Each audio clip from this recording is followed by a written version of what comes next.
Hey there, welcome back to another review. This time of a film that I personally find to be very overlooked, very underrated, and a real diamond in the rough. And that film is Alligator. This DVD is pretty rare now, which is really too bad because Alligator is a film that I think should be seen later. It's definitely a film that you should definitely see later. And it's really hard to find. It's hard for people to find this movie because the DVD is so hard to find. You can find other DVDs overseas, but the picture quality isn't as good. And trust me, the widescreen version of the film, you definitely need to watch that in order to really appreciate the film as a whole, because to appreciate it fully, because there are certain sequences in the movie that you really can't really see without without seeing it on in widescreen. And a lot of the other overseas releases are just VHS rips. Um, this cover makes it look like some really crappy sci-fi movie, but trust me, that's not what Alligator is. Alligator is takes a concept which is pretty silly. I gotta admit, it's a pretty silly concept. You know, an alligator in the sewer, a giant alligator in the sewers, and because of the script by John Sayles, who had previously tackled similar sort of creature feature material and Piranha, um, it's a very clever, witty script that takes itself seriously enough that the film has given some extra added weight to it that I don't think it would have gotten otherwise if it wasn't for John Sayles' brilliant screenplay, as well as Lewis Teague's really solid direction. I can see why Stephen King saw this, liked it, and was like, I want him to direct Cujo. And the rest is history. Lewis Teague did direct Cujo, and did a fantastic job directing that movie, just as he did a fantastic job directing Alligator.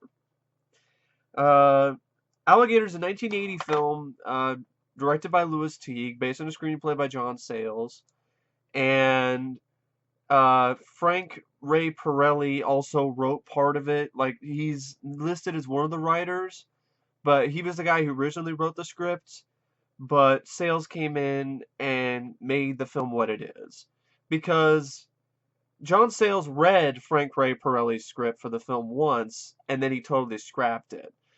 Sayles said that it was set in Milwaukee and explained that the alligator grew gigantic because of beer from a beer factory going into the sewers, which is ridiculous. That's the type of thing that really would have hurt the film for me. Um, Alligator's entertaining, it's fun, it's fast paced, but if it had that kind of stupid trauma style type approach to the story, that would have bothered me. Would have bothered me a lot. And I'm glad Alligator didn't go that route. I'm glad John Sayles threw that script out and did a whole complete rewrite, because the film needed that. Um, but just because it takes itself a little bit seriously at times, adds some weight to the silly concept, it doesn't mean that the film doesn't have fun with itself. It absolutely does. It's definitely has its tongue in its left cheek throughout the entire movie, but there's enough of that seriousness and that grit that make it more than just a silly movie to me. More than just a, it's not, doesn't really feel or look like a B movie because of that, because of the attention to detail that Sayles and Teague uh, put into such a absurd concept. It's such an absurd idea. It also features a really solid cast. In particular, Robert Forster plays the lead. David Madison. Uh, I really love Robert Forster in this. He really carries the film. He's a very likable guy. He does a great job playing a normal guy. He's a cop, but he's a more, I don't know what to say. He's not really a Hollywood version of a cop. He's not. He's his hair is thinning. You know, he's not in super. He's not muscled out. He's more of a normal guy. He's more of an everyday guy. Um, Basically, think about, like John McClane in Die Hard. I mean, he's not as much of a gung-ho, type guy as John McClane, but it's the same sort of thing here. An everyman, which really helped me relate to Robert Forster, because he was just a believable guy. He was a believable, I didn't really feel that he was a larger-than-life character in a film that had a larger-than-life concept with a giant alligator. Um, and he really did. He made the film in a lot of ways for me because I loved his performance. It was a lot of fun, and you could tell Robert Forster was having a lot of fun too with the role. And I'm glad the director Louis Teague, and the writing, really just Robert Forster brought those lines to life and brought that character to life. And I'd probably have to say it's definitely my favorite film of his is Alligator. Now, you also have Robin Riker, who plays Marissa Kendall, who is pretty much the female lead of the film. She develops a romantic attraction to Robert Forster's character, Madison, and they have excellent chemistry with one another. I like how she has a little sly sense of humor as well. Her and Robert Forster make a great couple, and they really do create sparks on the screen. So anytime that they're together and they're partnered with each other, it's really a lot of fun to watch. The dynamic is really, really well done. It's dynamite. You also have Michael V. Gazzo, who plays Chief Clark. He's, kind of the skeptic guy. He has some problem. He doesn't believe Robert Forster that there's this giant alligator that's running around eating people. And he does a good job playing like I was saying, the skeptic character. And I think the performance was pretty solid by Michael V. Gazzo. And I think he was actually a really entertaining character as well because he just doesn't buy. He's just a no bullshit type guy. Then you have a few other actors and actresses. We got Dean Jagger, who plays Slade, who's this pharmaceutical rep guy, who in many ways is responsible for this giant alligator existing in the first place. Sidney Lassick, who's been in a few other movies. He plays a pet shop owner who's working with Slade Pharmaceuticals, and he helps dispose of the evidence, so to speak, that the alligator ends up eating, and then that's the main reason why it became larger than life, is because of these experiments where Slade Pharmaceuticals is experimenting on these dogs in order to work on a growth hormone, and so like I was saying earlier, Sidney Lassick's character disposes of the evidence in the sewers, and this gator eats them and becomes larger.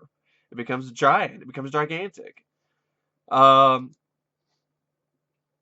and the gator got there in the first place because our main female lead character, Robin Riker, Marissa Kendall, when she was a young girl, she had a baby alligator and that she got after at an alligator show, which the movie opens up with an alligator show. And like this kind of show you'd see where there'd be like an alligator handler, a gator handler, and what happens is it's actually a pretty tense scene where the gator just ends up almost biting this guy's, I think it's like biting his leg off or his arm. Like the gator is attacking this guy, and Louis Teague did a great job making it really feel real. And Robin Riker, when her character when she's young, young Marissa, she wanted a baby alligator, and she got a baby alligator, named him Ramon, and she took him home. And then her asshole father, when she was away at school, basically took the alligator and flushed it down the toilet. And the way that this shot, and that's how the movie opens up with this poor little baby alligator. It wasn't doing anything to anybody, wasn't harming anyone. Gets picked up by this asshole father who I guess is just hates alligators or hates reptiles, hates animals. Flushes his big alligator down the toilet, and he ends up in the sewers. And the way that the sequence is shot is really well done too by John Sayles. Oh, I mean, not John Sayles. We wrote the script. I mean, Louis Teague. I get the two confused because they both are so integral to this film's success. Teague and Sayles. Um, but yeah, and Ramon ate the dogs with the hormone, thing in the hormone serum in them, and it became really big and strong. And all this would all the huge body count, all the people who died, who got eaten, it could all have been avoided if some father wasn't an asshole. But you really feel for the gator. You're like, what did the gator? You're like, why? You're an asshole. Like this guy's such an ass. Like why did you flush this alligator down the baby alligator? I mean, why'd you flush this cute innocent baby alligator down the toilet? It didn't do anything to you. But that's the so and that's one sort of aspect. I mean, I agree with my friend Matt when he was talking about this movie, where it would have been nice to find a way to maybe have Marissa realize that this giant alligator is her pet alligator that was flushed down that was disposed of when she was young. But she basically just briefly mentions it that she had a baby alligator, but it died, but it was actually a lie, but she doesn't know it's a lie. Um, but but just like Matt was thinking, I don't know how you'd figure that out. I don't know how you would actually find a way to have Robin Riker's character realize that this alligator, it was the same alligator that she had when she was a little girl. So it's something I was expecting, and I definitely was looking. I was looking for this revelation to happen in the movie, but it doesn't happen, and I'm okay with it because I don't know how they would do it. But it is something I definitely was wondering, and I was like, it would be nice if they could do it. But then at the end of the day, I don't know how it would be feasible to do that. So I was just like, okay, all right, it's fine. Um, so that's not much of a big deal that that doesn't happen. And then you also have, Jack Carter plays the mayor, who's corrupt. He's in with Slave Pharmaceuticals. You also have Henry Silva, who steals the show as Colonel Brock, who's a big game hunter. And Henry Silva, at this point in time, he was the type of actor who always played these kind of tough guys. And so it was really fun to see Henry Silva in this role because essentially he's doing a parody of himself. It's a lot of self-deprecating humor on Henry Silva's part, and he definitely he did have a blast with the role, and it showed. And it was nice to see this alligator big game hunter. He gets his ass eaten by the alligator, 'cause, the he doesn't get the alligator. So it isn't one of those instances like Quint, who actually does, he gets eaten by Jaws as well. So it's kind of, I think that might have been kind of what they were going for. But unlike some critics who have said that this just feels like Jaws, but with a with an alligator instead of a shark, I disagree with that. I don't think it's just Jaws in the city with an alligator. I think it's a different type of film. It's set up differently. It definitely has more of a sense of humor than Jaws did. Jaws has a sense of humor from time to time, but it's more of a laced, straightforward horror adventure, thriller sort of movie. Alligator is more of a creature feature. Um, and that's to the film's benefit. But that doesn't mean Alligator doesn't have its fair share of genuinely suspenseful and scary moments like Jaws did. There's in particular the scenes in the sewers. They're very creepy. They're very eerie. It actually looks like a shot in a real sewer. They're effectively grimy and gritty, and there's a great moment where this is one moment that I was talking about earlier when I was talking about how you definitely need to get this on DVD or watch the film on widescreen to really appreciate it fully. There's a scene where Robert Forster's character, Madison, and this new guy he's working with, Kelly, and they're going around the sewers trying to see basically what they're trying to do is they're trying to see what's been killing these there's basically there has been body parts that have been showing up in the waste system, and waste treatment plants. And so Robert Forster is going around in the sewer with Kelly to see if he can find, what it is, what's going on here. And there's a shot while Madison is looking for Kelly because he disappeared. He's looking, and you see in the background, you see the gator, this giant gator, which is right behind Robert Forster. I think it's behind Robert Forster, or it's Kelly. I don't remember exactly which one it was, but it's definitely behind one of them. And it's you see it, and it's a great scare. It's a great moment. It's a great shock and suspense moment. Um, and I always thought, for me personally, Jaws is scary, but is even scarier to me, because I know each concept is pretty absurd. The idea of a great white shark getting loose somewhere, in where they shot Jaws, where Jaws took place in, like some place in the eastern side, somewhere in near New York. I mean, it's not very likely. Um, just like it's not very likely to have a giant mutated alligator running around in the sewers. But the concept of a giant alligator, uh, who can break out of the sewers and then roam around your neighborhood or hide out in your neighbor's swimming pool, and it could just bust right through your front door and eat your ass. That's more terrifying to me than Jaws, because Jaws, hey, I just don't need to go to the water. I don't need to go to the ocean. Stay away from the beach. With Alligator, I mean, it can eat your ass anywhere. I mean, that's the thing. Like, it doesn't. It needs to be in the water for a little bit, but it doesn't need to be in the water all the time. A shark can't, Jaws can't get on land and chase after your ass and eat it. Alligator can. Um, but honestly, I like both films pretty much equally, really. I think they're both great films.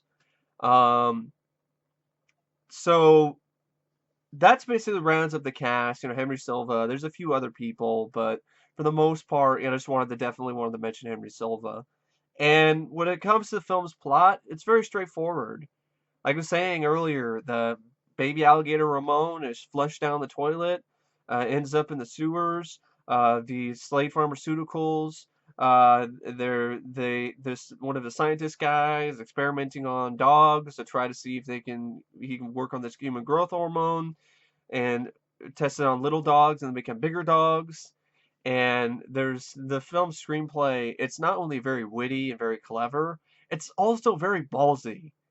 It's I mean, there's a whole scene where Sidney Lassick is showing up and trying to get these dogs. He's basically picking up dogs from the neighborhood to give to the Slade Pharmaceuticals for experimentation. And even the pet shop owner guy, Sidney Lassick, is feeling pretty bad about this, and he's like, "I got some older dogs, you could use as well." And the scientist guy, he's like, "No, puppies." Yeah, yeah, and then Sidney Lassick is like, "Puppies? But I got, no, puppies." And then Sidney Lassick's like, "Puppies, puppies." So just that kind of thing you would not see nowadays. And even back then, that's pretty ballsy. The whole idea is like, no, it's not just regular dog experiment. I mean, any experimentation, animal testing is wrong. But the fact that the script was like, he wants puppies because he's extra evil. And not only that, but you had the whole scene where a little boy, these two kids are basically playing a game of walk the plank because they're trying to be pirates. And this is all while there's the alligator is hiding out in the swimming pool. And so one of the kids makes the other kid walk the plank, which basically blindfolds him and makes him walk off the diving board. And the script by John Sayles has the balls to kill the kid. And it doesn't matter, it's not crass. It doesn't do it in a crass way. It's not tasteless. It's not exploitative. You just see the kid drops in the water, alligator goes after the kid, you see blood just fills up the swimming pool, and there you go. It's safe to say the kid didn't make it. And I really I don't know if it's really the right word. I don't really respect, I guess isn't this the right word, but appreciate, I do. I know it might sound kind of weird or strange to say that I appreciate horror films that kill kids, but it's a work of fiction. I mean, I don't really condone killing kids in real life. That's horrible. But in a horror film, when they're all bets are off, when a script and a filmmaker, they combine and they have the balls to kill kids, I appreciate that. Like the Blob remake, for instance, and like this film, it shows that nothing's sacred, that no one's safe. And I think that adds to the horror and it adds to the terror. And I think it's something that filmmakers and screenplays nowadays should do more of. I understand, with the politically correct culture we live in and the fact that, oh, it's offensive, but it's a giant alligator. And even in Jaws, there was kids that got killed. A giant alligator doesn't care about how offensive it's going to be if he has his dinner and it happens to be a little kid. It happens to be a kid. It doesn't matter. The alligator's hungry and it's going to eat. So I mean that and the same thing, with something like the Blob. It's hungry. It's got an insatiable appetite, and it's going to eat anything in its way. And it's nice. Like I said, definitely adds to the terror. It adds to the impact of the film too, because it's one of those like, oh damn, it's definitely shocking. It's definitely something that you don't see a lot nowadays, and you probably didn't see that much back then either, because it's a taboo subject. But if you think about it, alligator don't give a shit. Dinner's dinner. But I just definitely want, so that's kind of the kind of stuff that the alligator goes in and eats people, and it's sufficiently bloody too. It's got enough blood for gorehounds. It's not super gory, but there's enough there. I mean, there's limbs bitten off with practical. There's practical blood that's flows. It doesn't flow like a artery getting cut open, but it's still there's still enough of the red stuff. And and there's a really sufficiently bloody, gory demise for the alligator itself at the end.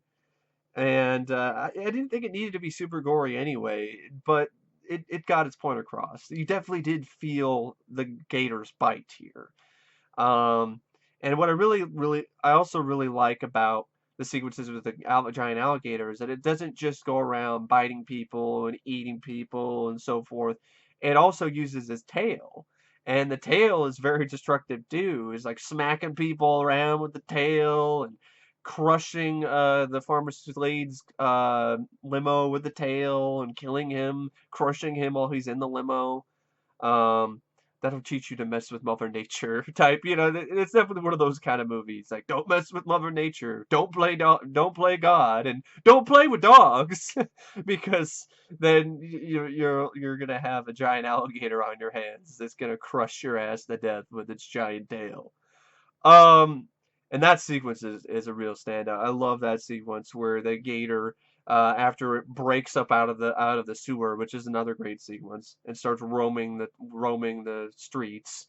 The gator goes in and does it make sense that it would know who made it this mutant thing?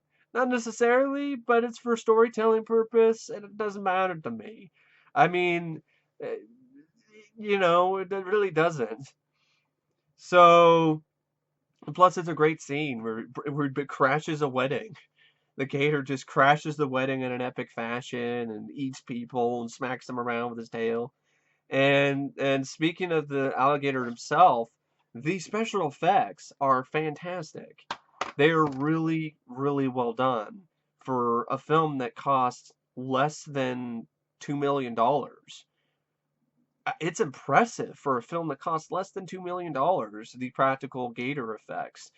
And like Jaws, the gator didn't really work consistently. The mechanical gator did not work all the time, so director Louis Teague had to work around it. like Steven Spielberg did, had to do with Bruce, the shark in Jaws. And like Jaws, it was for the film's benefit. And then he also incorporated the use of miniatures with a real gator. And there are some sequences where you can notice it, but it's not really that noticeable. And there's other sequences that are just really, really great. I mean, there's some shots in this where the gator looks real. It looks like a real giant alligator. Um, and there's a nice bit of trivia involving the alligator itself. Is Kane Hodder, who would go on to play Jason Voorhees. He has an uncredited role as one of the actors who was inside the alligator suit. So when I read that, I was like, that's pretty interesting. Because I just looked that up. I looked up the cast and crew, and there was Kane Hodder, uncredited as the alligator. Um, so if it was Kane who was in an alligator suit, you did a great job, Kane. You played a convincing giant alligator. Um, but yeah, the effects are fantastic, and the way that Louis Teague blended the mechanical gator with real life gators and miniature sets is very commendable. Um, the film also has a pretty solid score, a pretty decent score by Craig Hundley. It adds a lot of atmosphere and mood to the film. Yes, at times it does feel like Jaws, but it doesn't feel like a total ripoff. It's not one of the most memorable scores ever, but I don't think that's really what the point is. But it fits the film and it works really well with the movie. And I really think it's a very well edited film too by Larry Brock and Ron Medico. It's a film that's it's very fast paced. It's very tightly wound. I was never bored by the movie. It's only about an hour and a half, and without the end credits, it's a little bit over an hour and 20 something minutes, and goes by at a real quick pace. And that's in large part due to the editing, and the editing is really well done. Uh, Much like pretty much every other aspect of this movie. I think this film knocks every aspect out of the park. I mean, from the script, from the story, from bringing, this kind of absurd concept, an alligator in a sewer, which is in a way a reference to, the popular urban legend, that there's gators, there's alligators in the sewers, Um, it's it's smart, it's clever, it's witty. There's fun stuff like Robert Forster talking about, before he's about to go face off with the gator for the one last time. He's like, I'm gonna go find that gator and I'm gonna kick its ass. I'm gonna go kick his ass. I mean, that's just fun stuff, and you have Henry Silva's character, and I just don't want to give away everything. I mean, basically just the plot is just like I said earlier. It's just a gator, a mutated giant gator gets grows to to a huge size in a sewer. He starts eating people. He breaks out of the sewer, starts wreaking havoc in the city, and it's up to Robert Forster to stop him, to stop his reign of terror. And he gets some help from Robin Riker, and there you go. It leads to a sufficiently explosive finale. Um, it's a film that I think is really, really, definitely worth a look. Um, yeah, it's nice to watch something that's good when it comes to this this marathon of 80s horror. It's nice to watch something that's really good for once. I really don't know what else to say. I really don't know what else to say about Alligator. Um, Except there's like a few other, bits of trivia I might talk about. Um, I guess the shot of the SWAT team emerging from the sewers, it looks so real that people actually thought they were terrorists, and they even called the police. And I guess according to Louis Teague, the film was supposed to be scored by James Horner, who actually wrote a full score. But however, due to some sort of strike, he could not record his score, so he was replaced by another composer. And I'm kind of curious to see what James Horner's score was for this movie. because I really like James Horner, for the most part. May he rest in peace. I mean, it's really too bad what happened to him, and I do miss James Horner. But even before his death, I had sort of like he's not my favorite composer, but I do respect him. But he does have a tendency to copy a lot of his older scores. He's to copy himself. But I still would be curious to hear what his idea of a score for Alligator was, regardless. Um, he's still one of the best composers, even though he's not my favorite. He's still one of the best, and he definitely will be missed. But I thought it was interesting. James Horner's was original. He was the original choice to score Alligator, and even actually did a score for it. Um, but other than that, I really don't know what else to say about the film except, you know, the DVD. It's out of print. It's definitely worth getting if you can find it for cheap and affordable price if you're a fan of the film. And even if you're not, if you're just a collector, it's definitely something if you find in the wild somewhere, pick it up. Um, it's got an interview with John Sayles, which is, nice to see, and a commentary Louis Teague and Robert Forster, which is pretty interesting from what I've heard. But I still think this deserves I think this should get a Blu-ray. I think this should get like a Scream Factory Blu-ray loaded with features like new interviews and maybe port over the commentary track and the interview with John Sayles and remaster the film. I think it's a film that deserves that. I think it deserves that kind of treatment. I really do. I think it's a classic.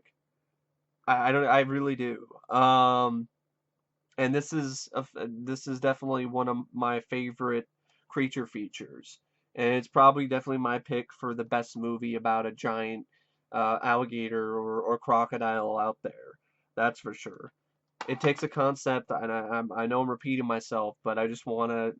I just feel it's really impressive what this film did. It took a concept that is just so ridiculous that could have easily gone into parody territory or could have gone into the territory of like a trauma film, and it doesn't go there, and it does something that is actually really, really amazing and excellent in its own right. Um and yeah, I don't find anything wrong with it. I really don't. So that's why if I was to give it a rating out of 5 stars, I'm giving Alligator 5 out of 5. I really like this film. I love Alligator. I think Alligator is awesome. But anyway, thank you for watching my review of Alligator, and I will see you guys later. See ya.